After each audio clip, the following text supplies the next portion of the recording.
Halo semua, di video kali ini kita akan coba untuk menjalankan fungsi dari searching ya.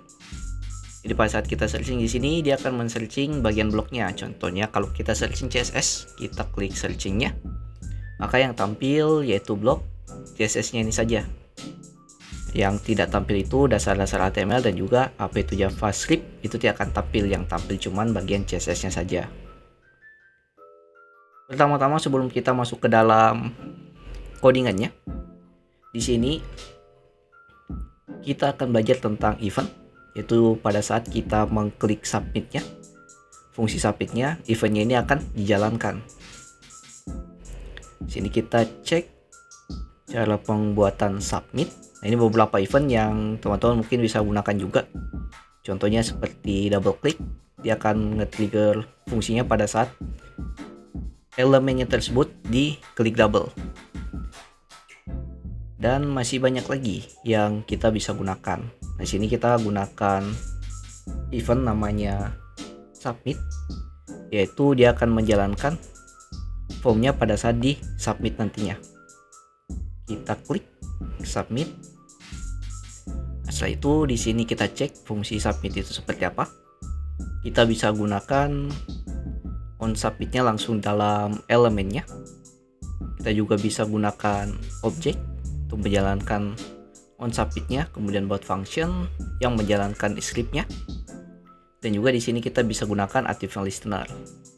Di sini kita coba gunakan active listener karena nanti ada beberapa event juga yang akan kita fungsi event yang akan kita jalankan, yaitu prevent default, yaitu pada saat kita klik submitnya dia tidak nge-reload halamannya, tapi dia secara real time mengolah datanya. Kita buka. Nah, contoh di sini di dalam formnya ini dia get element by ID formnya. Nah, setelah itu dia akan jalankan fungsi. Nah, fungsinya itu dia akan menampilkan alarm yang bertuliskan form was submit. Kita coba klik tombol submitnya. Nah, tombol alarm muncul, the form was submit. Sini kita akan gunakan yang ini untuk menjalankan fungsi buttonnya pada saat diklik. Kemudian fungsi yang kedua yang kita gunakan nanti yaitu includes, yaitu untuk membandingkan antar karakter di dalam linknya. Contoh, di sini dia bandingkan apakah kata word ada di dalam kata teksnya ini, string teksnya atau variable teksnya ini ada kata word. Nah, jika ada, dia akan menampilkan resultnya. Sini resultnya dia tampilkan ke ID namanya demo, berarti di paragraf B ini dia akan menampilkan true atau bernilai benar. Tapi kalau karakter yang kita cari itu tidak ada di teks ini, contoh di sini kita tulis dunia, kita run. Nah, di sini akan bernilai false atau salah. Kita langsung masuk ke codingan kita. Di sini kita masuk ke codingan kita. Kita coba buat eventnya di dalam formnya ini, dimana pada saat button submitnya diklik dia akan menjalankan sebuah fungsinya. Nah, berarti di sini kita get berdasarkan ID yang namanya form search-nya ini. Kita coba.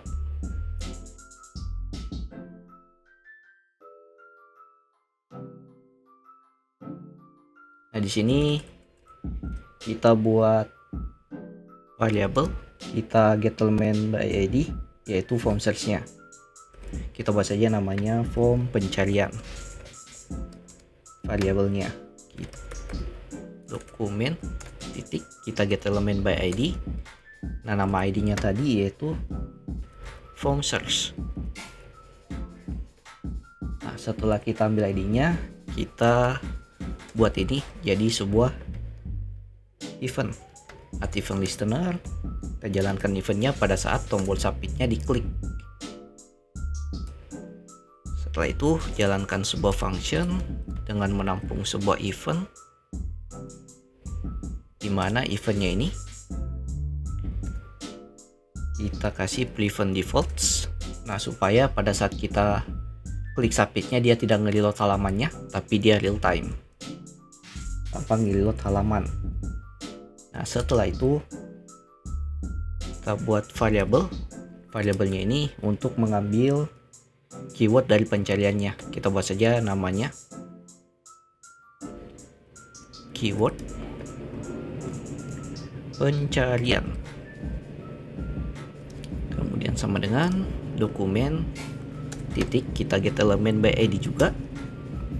Namanya itu input search. Input search, dimana kita ambil value-nya atau isi dari inputannya.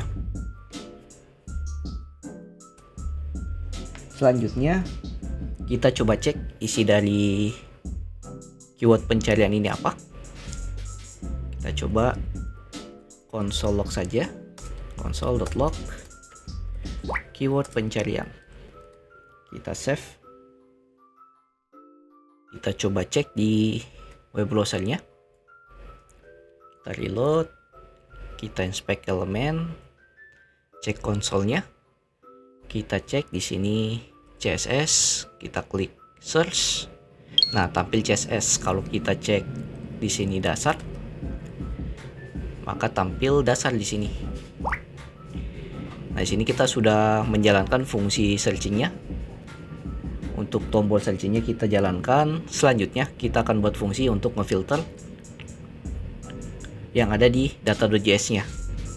Kita masuk lagi ke codingan kita. Nah, di sini kita buat sebuah function.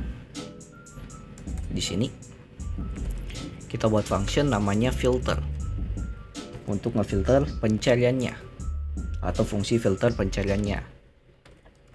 Di sini nanti kita ambil keyword. Nah, keywordnya ini berdasarkan keyword pencariannya nanti, parameternya. Nah, setelah itu kita coba console log saja dulu, console.log isi keywordnya, atau kita buat alarm supaya lebih kelihatan berdasarkan keyword. Nah, di sini kita coba jalankan fungsinya ya pada saat dia menjalankan form pencariannya ini. Kita coba jalankan fungsinya ini di dalamnya. Berarti kita tinggal buat variabel saja. Variabel kita sebut namanya pencarian data. Kita panggil fungsi filternya yang kita filter berdasarkan keyword pencariannya. Di sini kita uncomment saja yang console lognya. Kita coba pada saat ngeklik submitnya apakah dia menjalankan filternya ini apa tidak nantinya. Kita coba console log pencarian data. Kita cek reload di sini CSS. Nah, dia tampil CSS. Di sini kalau data dia tampil data. Jadi sudah benar, kita tinggal buat fungsi pencariannya. Ini alarmnya sudah berjalan dengan baik berdasarkan apa yang kita masukkan di keywordnya ini, dari value dari input searchnya. Selanjutnya kita hapus console lognya tadi yang di bawah. Nah, setelah itu di sini kita buat variabel yang menampung sebuah array kosong. Kita buat saja namanya new array yang akan menampung data yang kita searching nantinya. Setelah itu kita buat looping. Yang di sini yang akan kita looping yaitu looping untuk kita akan coba looping data.js-nya yaitu blocks. Di sini kita buat variabel. Kita sebut nama di sini value index-nya. Kemudian in blocks sesuai dengan nama variabel yang ada di data.js. Nah, di loopingnya kita akan coba ambil variabel looping array-nya, nilai dari loopingnya. Nah, ini kita ambil, kita sebut namanya blocks berdasarkan index value-nya. Value index. Nah, setelah itu kita buat variabel lagi yaitu untuk menampung ya berdasarkan title dari variable blocks-nya. Berarti sini kita buat namanya title, yaitu judul dari bloknya, itu ambil dari looping array-nya berdasarkan key namanya title. Kemudian kita coba bandingkan nilainya menggunakan fungsi includes. Sini variable, kita buat namanya banding nilai. Sini kita panggil, kita bandingkan title-nya supaya lebih kita bisa bandingkan, supaya tidak sensitif antara huruf besar dan huruf kecilnya. Kita bandingkan menggunakan huruf kecil semua. Kita konversi menggunakan to lowercase, yaitu string method. Kemudian kita includes,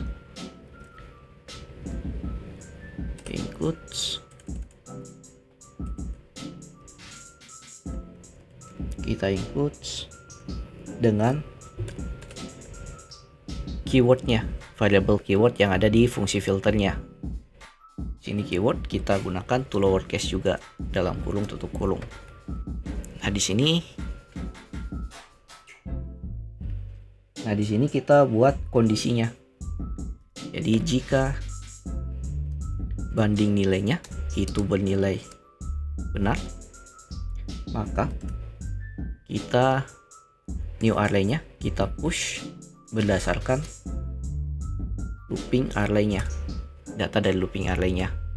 Jadi contohnya jika nanti di inputannya kita input CSS, yaitu keywordnya ini, kita input CSS, dia akan bandingkan dengan yang kita looping di data di variable blocks-nya yang ada di data.js. Maka nanti dia akan bandingkan di sini apakah CSS itu ada di dalam block title-nya. Nah, jika ada dan jika dia bernilai benar, title dengan nama CSS-nya itu dia akan masukkan ke array kosongnya ini. Yang nanti array kosongnya ini kita akan coba lakukan looping menggunakan panggil fungsi tampil bloknya, yaitu fungsi yang sudah kita buat kemarin. Nah, terakhir kita tinggal return, kita lempar nilainya, yaitu new array yang baru ya akan dia looping. Kemudian kita lanjut lagi di dalam fungsi pada saat dia mengklik submitnya di eventnya. Kita coba panggil tampil blok. Nah, kita tampilkan berdasarkan new array-nya, yaitu variable pencarian datanya ini. Kita save. Kemudian kita coba jalankan apakah dia berhasil atau tidak. Kita reload. Kita coba di sini CSS searching. Nah, maka yang tampil cuman CSS nantinya. Kalau kita klik dasar, maka yang tampil dasar-dasar HTML. Kalau kita cari JavaScript, maka yang tampil postingan JavaScript-nya. Sekian sedikit penjelasan tentang event. Kalau teman-teman ingin mau mendalami tentang event di DOM JavaScript, linknya ada di komen yang sudah dipin. See you in next video. Jangan lupa subscribe. Have a nice day.